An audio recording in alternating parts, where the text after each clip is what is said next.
नमस्कार दोस्तों, संपूर्ण एकेडमी के YouTube चैनल पर आपका बहुत बहुत स्वागत है। दोस्तों, पिछले वीडियो की अगर अपन बात करें तो जो पिछले हमारा वीडियो था वो था आपका ऑपरेटिंग सिस्टम हमने पढ़ा है। इसके पहले हमने स्टोरेज डिवाइस भी पढ़ी है और उम्मीद करता हूँ वो वीडियो भी आपको एकदम बहुत अच्छी तरीके से समझ में आ गए होंगे। लेकिन अब अपन बात करते हैं विंडो के स्ट्रक्चर की।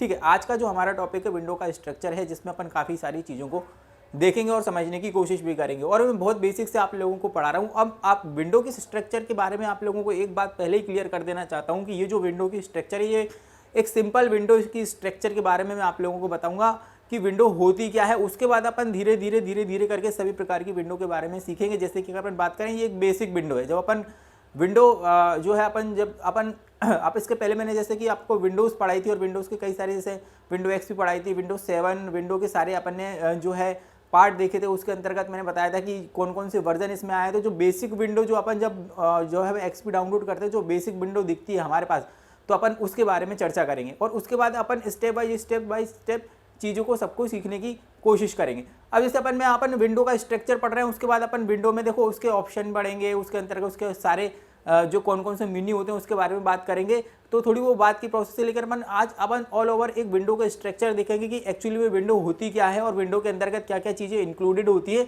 ये सारी चीज़ें अपन देखेंगे। उसके बाद अपन देखो विंडो के बाद अपन बढ़ेंगे कि विंडो में देखो वर्ड देखेंगे, अपन पावर पॉइंट देखेंगे, एक्सेल देखेंगे, नोटपैड देखेंगे, वर्ड देखेंगे। तो ये सारी चीज़ें भी अपन पढ़ेंगे, वो विंडो भी अपन आराम से पढ़ेंगे, वो सारी चीज़ें पढ़ेंगे एक एक करके बहुत अच्छी तरीके से चीज़ों को सीखेंगे। लेकिन अपन जो बेसिक स्ट्रक्चर ऑफ विंडो वो देखेंगे। आज तो हमारा टॉपिक है, जैसे कि स्क्रीन पे आप लोगों को दिख रहा होगा कि मैंने एक विंडो बना रखी है, ठीक है, और ऊपर लिख रखा हुआ है स्ट्रक्चर ऑफ विंडो। तो ये विंडो का स्ट्रक्चर है जो बेसिक चीज़ों को कंप्लीट करता है। और कई सारे एग्जाम में जो है क्वेश्चन से यहाँ से आते हैं, तो अपन वो देखेंगे, है ना।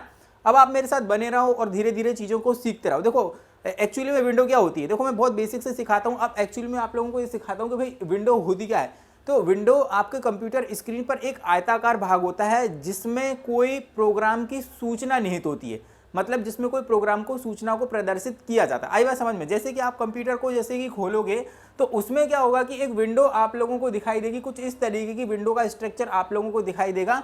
और वो एक आयताकार स्क्रीन होती है, जैसे कि मैंने आप लोगों को बताया कि एक आयताकार स्क्रीन होती है और जिसमें जो है जो भी प्रोग्राम खुला हुआ होता है उसकी सूचना इसके अंतर्गत होती है। जैसे कि मैंने आप लोगों को बताया कि भाई जो माई डॉक्यूमेंट अगर मैंने खोल रखा तो माई डॉक्यूमेंट से संबंधित जितने भी सूचनाएं हैं इस विंडो के अंतर्गत आपकी जो है रहेंगी। आई बात समझ में। अब देखो तो विंडो आपकी स्क्रीन पे कुछ इस तरीके की दिखती है। आई बात समझ में। जो प्रोग्रामों को क्या करती है, सूचनाओं को प्रदर्शित करती है। अब सबसे ऊपर अगर अपन देखें तो सबसे ऊपर मैंने लिख रखा हुआ है टाइटल बार, ठीक है। तो विंडो की सबसे ऊपर वाली जो पट्टी होती है, विंडो की सबसे ऊपर वाली जो पट्टी होती है, जो इस पट्टी की बात कर रहा हूं, तो इसको कहते हैं अपन टाइटल बार। क्या कहते हैं? Title bar. अब टाइटल बार हर विंडो में अलग अलग हो सकता है। जैसे कि अगर यहाँ पर मैंने लिख रखा है माय डॉक्यूमेंट, तो अगर आपने कोई दूसरी चीज अगर माय कंप्यूटर खोल रखा हो तो यहाँ पर टाइटल, मतलब कि जो भी चीज आपने कंप्यूटर की विंडो पर स्क्रीन पर खोली होगी उसका टाइटल वहां पर लिखा रहता है। इसीलिए इसका नाम क्या पड़ा हुआ है? टाइटल बार पड़ा है। मतलब कि जो भी विंडो आपने खोली है उसका मतलब कि उसका नाम, उसका टाइटल यहां पर होगा। तो सबसे ऊपर की जो पट्टी है वह क्या बोल जाएगी? आपकी टाइटल बार। आई बात समझ में। अब टाइटल बार में क्या होता है कि भाई इसके अंतर्गत देखो ये विंडो की सबसे ऊपर की पट्टी होती है और इसी को हम टाइटल बार कहते हैं। अब देखो टाइटल बार के दाईं तरफ, अगर अपन टाइटल बार के दाईं तरफ की बात करें तो यहां पर आपको 3 बटन दिख रहे होंगे।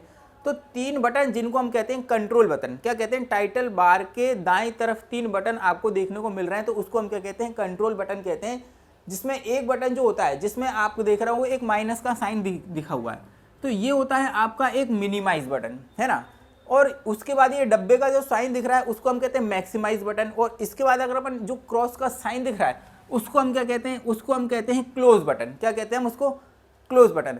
ठीक है। तो 3 बटन होते हैं। सबसे ऊपर की पट्टी को हम टाइटल बार कहते हैं। उसके बाद उसके दाएं तरफ 3 बटन होते हैं, उसको हम मिनिमाइज, मैक्सिमाइज और क्लोज बटन कहते हैं। अब मिनिमाइज क्या होता है? जो स्क्रीन आपके कंप्यूटर पर खुली हुई है, जो स्क्रीन आपके कंप्यूटर पर खुली हुई है, तो मिनिमाइज बटन के माध्यम से वह विंडो आपकी अस्थायी रूप से बंद होकर नीचे बटन के रूप में प्रदर्शित होती है। कैसे प्रदर्शित होती है? जैसे ही मैं आपको मिनिमाइज बटन पर क्लिक करूंगा तो ये जो विंडो है जो आपने कंप्यूटर स्क्रीन पर खोल रखी है, तो वह अस्थायी रूप से बंद हो जाएगी और इस स्टेटस बार पर जो है आपके नीचे नीचे जो टास्क बार होगी उस पर क्या करेगी, एक बटन के रूप में प्रदर्शित होगी। और जैसे ही आप उस पर क्लिक करोगे, जो मिनिमाइज विंडो थी अगर आप उस पर क्लिक करोगे तो वह जो आपकी विंडो है वापस मैक्सिमाइज हो जाएगी। तो ये होता है आपका मैक्सिमाइज का बटन और ये होता है आपका मिनिमाइज का बटन और ये होता है आपका क्लोज। तो मिनिमाइज में क्या होता है, मिनिमाइज में अस्थायी रूप से जो है बंद होकर नीचे बटन की तरफ प्रदर्शित होगी और मैक्सिमाइज में खुल जाएगी। और क्लोज बटन में जो विंडो आपने ओपन कर रखी है वो पूरी तरीके से स्थायी रूप से बंद हो जाएगी। आई बस समझ में। तो ये था आपका टाइटल बार। टाइटल बार की बात अगर अपन बात करें तो टाइटल बार के जस्ट नीचे ये जो आपको जो है पट्टी दिख रही है उसको हम कहते हैं मेन्यू बार। इसको हम क्या कहते हैं, मेन्यू बार कहते हैं। जो टाइटल बार के जस्ट नीचे की पट्टी होती है उसको हम मेन्यू बार कहते हैं। अब मेन्यू बार में कई सारे विकल्पों की एक सूची होती है जिसमें जो भी विकल्प हमको चूज करना है, जिस भी विकल्प का यूज़ करना है यूज़र को, उसके अंतर्गत जो सूची है तो उसके माध्यम से यूज़र उस विकल्प का चुनाव करके उसको उपयोग कर सकता है। क्या कर सकता है, उसको उपयोग कर सकता है। देखो मैंने क्या बताया भाई, टाइटल बार के जस्ट नीचे ये पट्टी मेन्यू बार कहलाती है और यूज़र क्या करता है, यूज़र को जब भी किसी इन विकल्पों में से किसी भी चीज़ को उपयोग करना रहता है वह इसके माध्यम से क्या कर सकता है, चीज़ों को उपयोग कर सकता है। अब देखो मेन्यू बार में कई सारे ऑप्शन रहते हैं जैसे कि फाइल, एडिट, व्यू, टूल्स और हेल्प, और इसके अलावा भी कई सारे ऑप्शन आपको अलग अलग विंडो में फाइल मेन्यू बार के अंतर्गत देखने को मिलेंगे। ठीक है, अब देखो फाइल मैनेजर की अगर अपन फाइल की बात करें तो फाइल में देखो कई सारी चीज़ें रहती है। मैं आप लोगों को दिखाता हूँ फाइल में कौन कौन सी आपके ऑप्शन रहेंगे।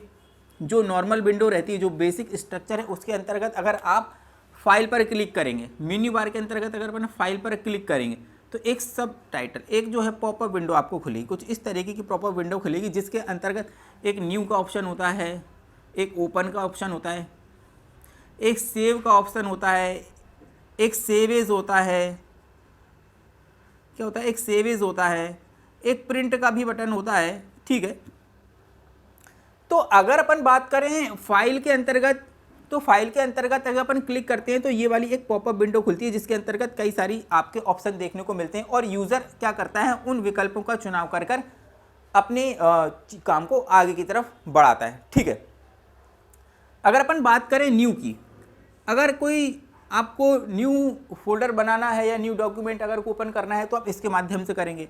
अगर अपन को कोई चीज़ जो पहले से कंप्यूटर में सेव है अगर उसको ओपन करना है तो हम ओपन के ऊपर क्लिक करेंगे और इसकी जो शॉर्टकट की होती है वो होती है आपकी कंट्रोल ओ। और ये जो की हैं वो एग्जाम में पूछी जाती हैं। ठीक है, सेव, अगर हमने कोई डॉक्यूमेंट बनाया है या किसी चीज़ को सेव करना है, कोई फाइल बनाई है तो उसके लिए हम सेव बटन पर क्लिक करेंगे। उसके बाद अगर अपन बात करते हैं सेव एज की, अगर हमने कोई डॉक्यूमेंट या फाइल पहले से ही सेव की हुई है, अगर हम उसको वापस से सेव करना चाहते हैं तो हम क्या करेंगे, सेव एज के माध्यम से वापस उसको सेव कर सकते हैं। ठीक है, जिसमें हमें उसके नाम के कुछ संशोधन करके उसको सेव एज के माध्यम से हम सेव करेंगे। वहीं अगर अपन बात करें प्रिंट, तो भाई दिए गए डॉक्यूमेंट को या जो भी हमने चीज़ें बनाई हैं तो उसको प्रिंटर के माध्यम से प्रिंट करने के लिए इस ऑप्शन का चुनाव किया जाता है। तो ये एक थोड़ा सा मैंने बेसिक चीज़ें आप लोगों को यहाँ पर बताई हैं कि भाई क्या क्या चीज़ें इसके अंतर्गत होती हैं। जैसे कि अगर मैं बात करूँ फाइल मैनेजर के अंतर्गत तो ये सारी चीज़ें देखिए, लेकिन मेन्यू बार के अंतर्गत अगर अपन फाइल जो है आपका फाइल ऑप्शन था, उसके बाद अपन एडिट की बात करते हैं। एडिट के अंतर्गत कई सारी चीज़ें आती हैं।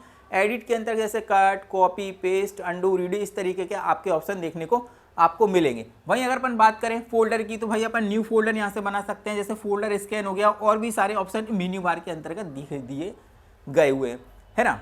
तो ये था आपका एक मेन्यू बार, ये एक बेसिक सी जानकारी मैंने आप लोगों को दी है। ठीक है, अब अपन आगे की तरफ बढ़ते हैं। आगे की तरफ जब अपन बढ़ते हैं तो अपन को जो तीसरी पट्टी दिखी हुई है, ऊपर से सबसे पहले टाइटल बार आता है, फिर मेन्यू बार आता है, फिर अगर अपन बात करें तो फिर आता है टूल बार। देखो ये लिखा हुआ है टूल बार, है ना। देखो टूल बार के अंतर्गत कई सारे टूल्स आपको देखने को मिलेंगे। एक ये जो बटन आपको दो तरीके के बटन दिख रहा है, इसमें एक तो होता है आपका ये होता है बैक का बटन होता है, और बैक के बाद वापस अपने स्थान पर आने के लिए आगे के बटन की फ्रंट बटन पर क्लिक किया जाता है। तो ये दो बटन आपको देखने को मिलेंगे। अब देखो टूल बार में हर विंडो में क्या होता है कि हर विंडो में एक टूल की सुविधा तो होती ही है, है ना। हर विंडो में एक टूल की सुविधा तो होती है, लेकिन किसी विंडो में 2 टूल के ऑप्शन भी दिए हुए थे। मतलब कि आपको टूल बार जो है आपको 2 देखने को मिलेंगे, लेकिन बेसिक विंडो में एक तो टूल की जो है आपका टूल बार तो दिखाई हुआ जो है आपको दिखाई देगा ही, लेकिन उसके बाद अगर अपन बात करें तो कई विंडो में 2 टूल बार भी आपको देखने को मिलेंगे। टूल बार में एक से अधिक बटन होते हैं। एक से अधिक बटन, देखो कितने सारे बटन मैंने यहाँ पर बनाए हुए हैं। एक भाई, एक तो बैक और एक फ्रंट का बटन बनाया हुआ है, एक सर्च का बटन है, एक फोल्डर का बटन हुआ है, उसके बाद फोल्डर स्कैन का बटन हुआ है। तो कई सारे इसमें जो है आपके बटन आपको देखने को मिलेंगे, कई सारे ऑप्शन देखने को मिलेंगे, जिसमें यूज़र का क्या काम होता है, जिसमें यूज़र को जिस भी बटन का उपयोग करना होता है, जिस भी जो है विकल्प का चुनाव करना होता है, उसके माध्यम से वो अपने काम को आसानी से कर सकता है। और कई सारे टूल्स इसमें आपको देखने को मिलेंगे। लेकिन ये बेसिक विंडो के अंतर्गत कई सारे ऑप्शन मैंने आप लोगों को यहाँ पर प्रदर्शित कर रखे हुए हैं, है ना। अब आता है, उसके बाद आता है आपका एड्रेस बार। भाई एड्रेस बार क्या होता है कि जो भी विंडो आपने कंप्यूटर स्क्रीन पर खोल रखी है उसका एड्रेस आपको यहाँ पर देखने को मिलेगा। जैसे कि मैंने माय डॉक्यूमेंट की जो है आपको विंडो ओपन करके रखी हुई है, तो उसका एड्रेस आपको यहाँ पर देखने को मिलेगा। देखो यहाँ पर क्या लिखा हुआ है आपका माय डॉक्यूमेंट। तो ये होता है आपका एक एड्रेस बार जिसके अंतर्गत हम क्या करते हैं कि जो भी स्क्रीन आपने खोल रखी है उसका एड्रेस हमको यहाँ पर देखने को मिलता है। अब देखो बेसिक विंडो में अगर अपन और बात करें तो देखो ये जो आपकी ये जो आपका बायां भाग है, ये जो आपका बायां भाग है ना, इसके अंतर्गत आपको एक 3 तरीके की आपकी एक पॉपअप विंडो दिखेंगी। क्या दिखेंगी? पॉपअप विंडो दिखेंगी, जिसमें आपको 3 तरीके के ऑप्शन देखने को मिलेंगे। एक file and folder and task का एक ऑप्शन देखने को मिलता है, एक अदर प्लेसेस का ऑप्शन देखने को मिलता है, एक डिटेल्स का ऑप्शन देखने को मिलता है। तो इस तरीके की जो विंडो है उसमें ये सारी चीज़ें आपको देखने को मिलेंगी। ये एक बेसिक स्ट्रक्चर मैंने आप लोगों को बता दिया, है ना। उसके बाद अगर अपन बात करते हैं तो जो भी विंडो आपने कंप्यूटर स्क्रीन पर खोल रखी है उससे संबंधित जो भी प्रोग्राम हो या डॉक्यूमेंट हो, जो भी यूज़र ने उसके अंतर्गत सेव कर रखेंगे, उन सारी चीज़ों का वर्णन फोल्डर के माध्यम से या फाइलों के माध्यम से आपको उसकी जो है मध्य भाग पर आपको दिखाई देगा। मतलब कि बीच पर आपको फोल्डरों के माध्यम से प्रदर्शित किए जाएंगे। आई बात समझ में? जैसे कि जो मैंने फोल्डर बना रखे हैं, जैसे कि कई सारे फोल्डर मैंने यहाँ पर बना रखे हैं, तो यूज़र की विंडो ने यूज़र ने जो भी उसके अंतर्गत सेव किया होगा, तो वो सारी जो है जानकारी, वो सारी इन्फॉर्मेशन, जितनी भी इन्फॉर्मेशन, चाहे वह डॉक्यूमेंट हो है ना, या कोई फाइल वगैरह हो, या कोई भी डॉक्यूमेंट हो सकता है, तो ये सारी चीज़ें आपको उसमें फोल्डर के माध्यम से इसमें दिखाई देंगी। ठीक है, तो ये एक बेसिक स्ट्रक्चर। अब अपन बात करते हैं भाई स्क्रॉल बार की। स्क्रॉल बार की अगर अपन बात करते हैं तो स्क्रॉल बार, हर एक विंडो में 2 स्क्रॉल बार होते हैं। हर एक विंडो में 2 स्क्रॉल बार होते हैं। अब स्क्रॉल का काम क्या होता है, देखो बहुत सिंपल तरीके से समझाता हूँ। जैसे अगर आप कोई कॉपी पढ़ रहे हो तो कॉपी के फ्रंट पन्ने पर अगर कोई चीज़ लिखी हुई है तो आपको सिर्फ फ्रंट पन्ने की चीज़ दिखेगी, लेकिन आपको उसके बैक पन्ने की जो भी चीज़ लिखी हुई है वो नहीं दिखेंगी। उसके लिए आपको क्या करना पड़ेगा, पन्ना पलटाने की ज़रूरत है ना।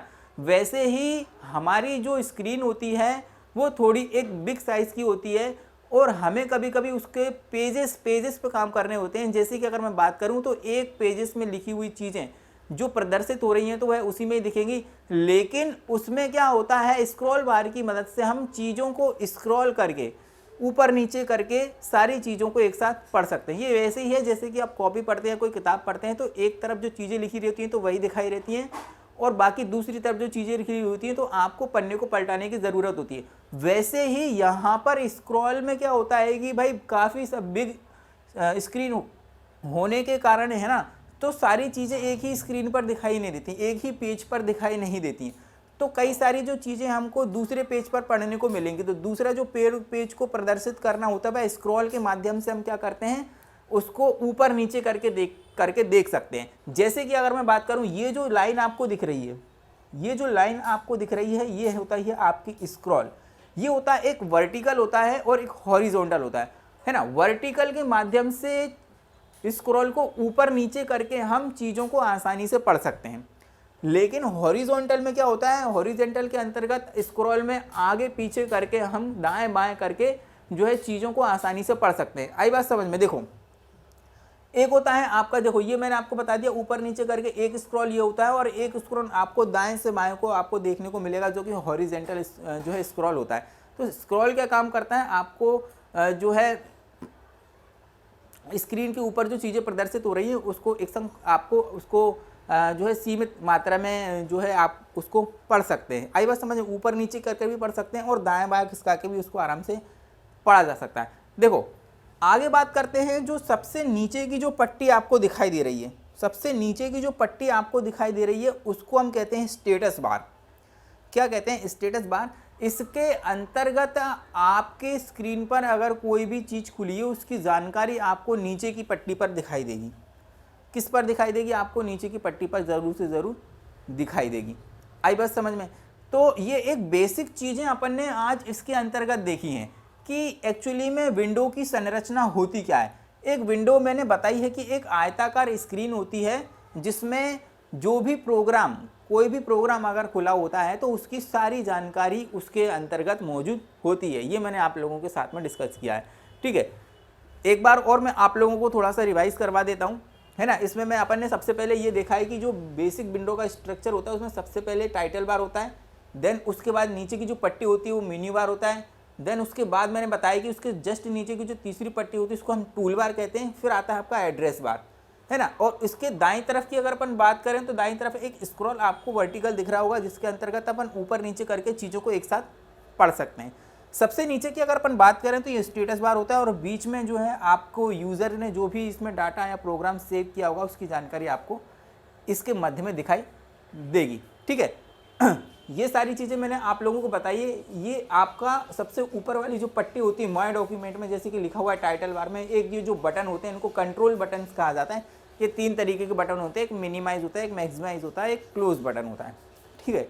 तो उम्मीद करता हूँ कि ये वीडियो भी आपको बहुत ज़्यादा पसंद आएगा और ज़रूर से ज़रूर इस वीडियो को लाइक करें, शेयर करें, कमेंट करें और संपूर्ण एकेडमी के यूट्यूब चैनल को ज़रूर से ज़रूर सब्सक्राइब कर लें, ठीक है। और बेल आइकन को दबाना बिल्कुल भी ना भूलें। अब मिलते हैं अपन नेक्स्ट वीडियो में नेक्स्ट टॉपिक के साथ। तब तक के लिए धन्यवाद और जय हिंद।